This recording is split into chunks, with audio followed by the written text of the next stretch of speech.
So hello and welcome to the continued coverage of the walkthrough series, and in this episode you are continuing looking at the final question for the 9618 variant 41 of May-June 2025. So let's just go ahead and scroll all the way down to number 3. So it says here that a program stores data in a binary tree that is designed using object-oriented programming. The tree stores the data in ascending numerical order, for example. So this is an example of the binary tree. If you want a deep dive of binary trees, you can check out my other videos. I have a video that I did for the binary tree here. It's here on my channel. You can always check that one out. But maybe just to quickly comment here, the binary tree that we have going on here. You see that the parent node always has values that are less than it on the left hand side. Then values that are greater than it are always on the right hand side. Then when you go down to the next level, let's say on this child node here 20, you see that values on the left are less than 20, but values on the right are greater than 20. Then it's also the same for the right node right here. So this way of storing data, it's actually going to be maintained even if we were to go 4 levels deep or n levels deep. So that's one of the rules for binary trees, as it were. But you can always check out my other videos in which I go about covering various data structures that are needed for this particular course. So here we have the class node stores data about nodes. Then we are given a class diagram right here. So the class diagram, you see, for the class diagram, you see that we have the name going on here. Then the first row, I'll just call these rows. So the first row right here, we have those the information that's in here. So this information is for the fields or variables, as it were, that are inside of the particular class. So if you were to declare the class node, you actually know that these are going to be the variables that you're going to have inside of your particular class. Then the second row down here, you see that we have, or rather the second section, as it were, you see that we have the methods that are inside of the particular class. So whenever you receive a class diagram like this, always remember that the first section right here is the variables or the fields, as it were. Then the second section right here is the methods or the fields. The methods or the functions, as it were. So here we are supposed to write program code. Item 1 is supposed to write program code to declare the class node and its constructor. Do not declare any other methods using your programming language appropriate constructor, and so forth and so on. So what we are going to do is we need to create this file called Question3 J2025. So this is actually going to be our main file. So you see that I don't need to go to File Explorer. This is actually going to be our main file, so it's going to be Question3 J2025. But we need to create this class separately, this node class separately. So what you need to do is you need to create a class in your project called node, and the class is they specified right here. It's only supposed to have the class in this constructor. So you're supposed to have the node class in the constructor. So if I come here to my node class, I could actually do something like this, so that I will show you what you simply need for this particular question, as it were. So I can just Control X right here. So you see that this is what you're going to copy and paste inside of your evidence document right here. You're just going to have the fields as well as the constructor, as it were. So this part right here, that's what you're going to copy and paste inside of your evidence document, as it were. Then moving on, write program code for the 3 get methods. These ones are quite easy because they are auto-generated by your IDE. So here we have the get methods, right? Get left, get right, get data. So just make sure that the names are conforming to what you are given in the class diagram right here. So it's quite easy in Java to know what are getters, because they start with the word get, and setters start with the word set. Then moving on to the next aspect. So for the getters and rather for the setters, actually for the getters, that's 3 marks for you right there. So just writing these, let me just close out of this because it's giving me navigation problems. So you just go ahead and copy this code and paste it inside of your evidence document. Then the method set left takes an object of type node as a parameter. The method stores the parameter in the attribute left node. The method set right takes an object of type node as a parameter. The method stores the parameter in the attribute right node. Write program code for set left and set right. Then you can always make reference to the class diagram to see what set left and what set right do. Right. Aside from being described right here, the requirements are also covered in this aspect right here. So for the 3A item 3, so these are the set left and set right nodes. So you see that we are taking a node object right here called left node. So the type is node, and then this is the object that we have. Then it's also the same for the set right, is it? But the only difference is that we are setting as the left node, and here we're setting it as the right node as per requirement. Then part B, it says here that write the main program to declare 5 objects of type node. So we are going to have those 5 objects, node 1 with data of 10 and so forth and so on. So this is where now your main file comes into play. So this code, whenever you see the main program, your main program is going to reside inside of the what? Inside of the question 3 J25 file, because this is your main file.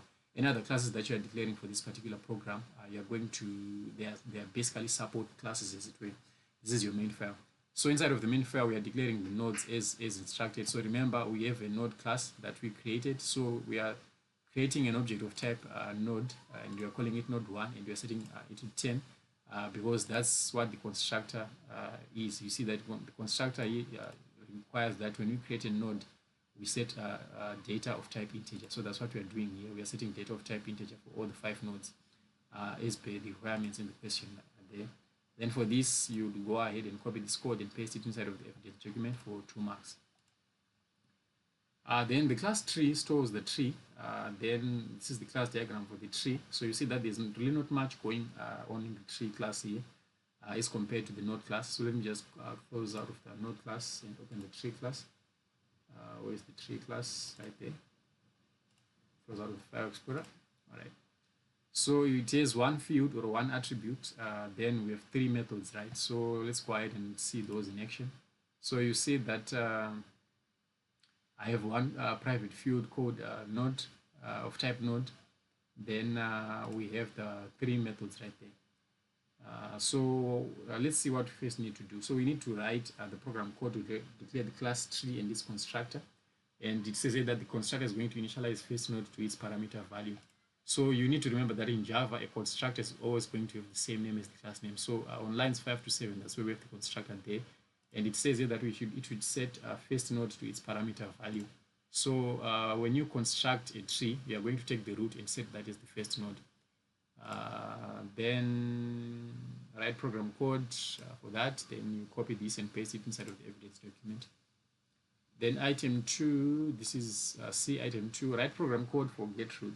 So getRoot, here they didn't tell us what it does, but remember we were given this in the class diagram. So it's going to returns the node stored in first node. So for that you need to make use of what? Of a getter, is it?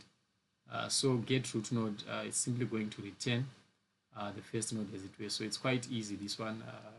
And for our 1 mark, you see that there's really not much thinking that you need to do here. You're just writing code for a getter.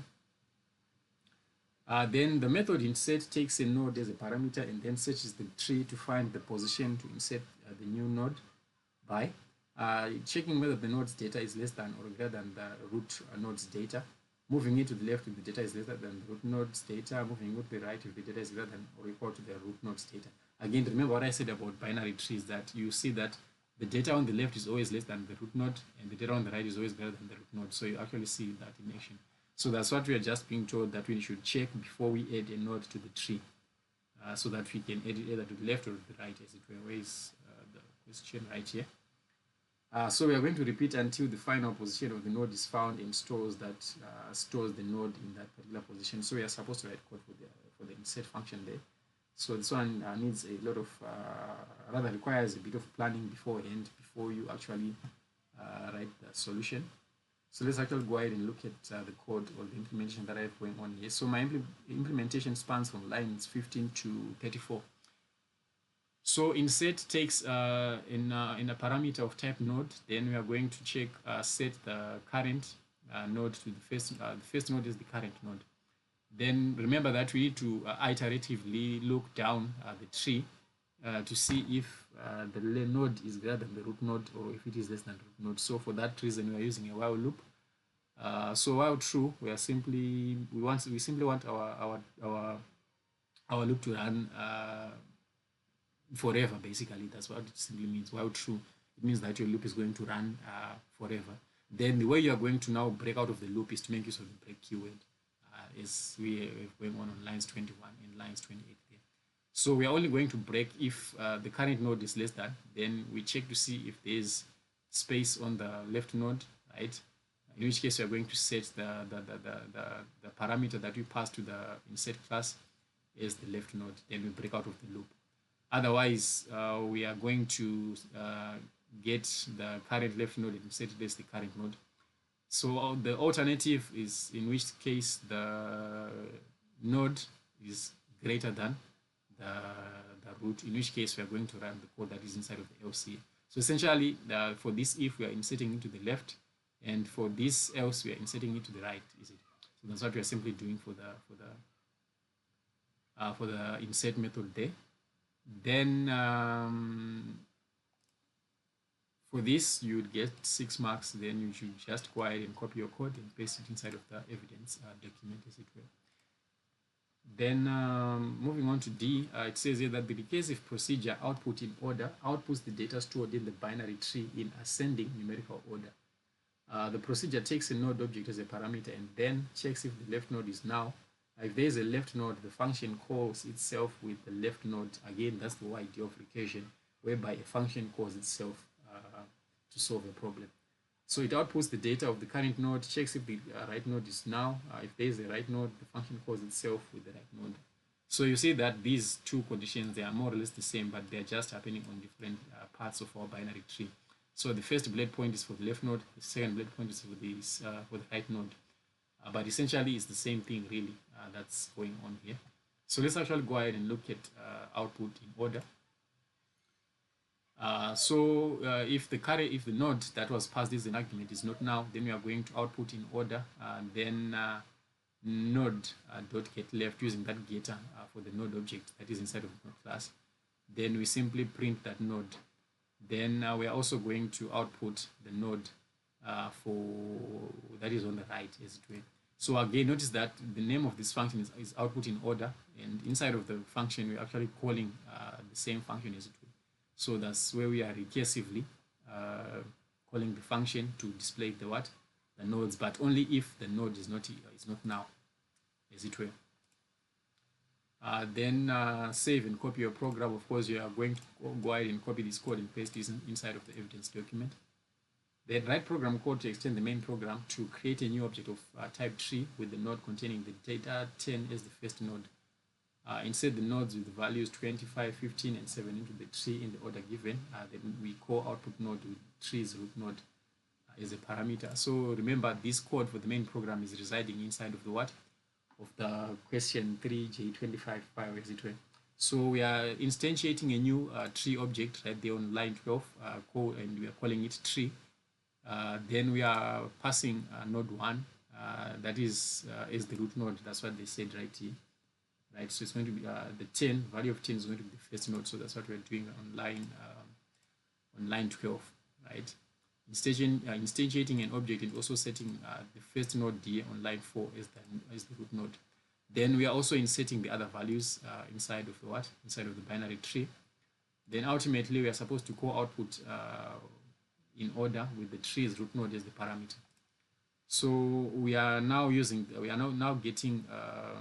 using the get right node to get the node that is, wait, where did I go?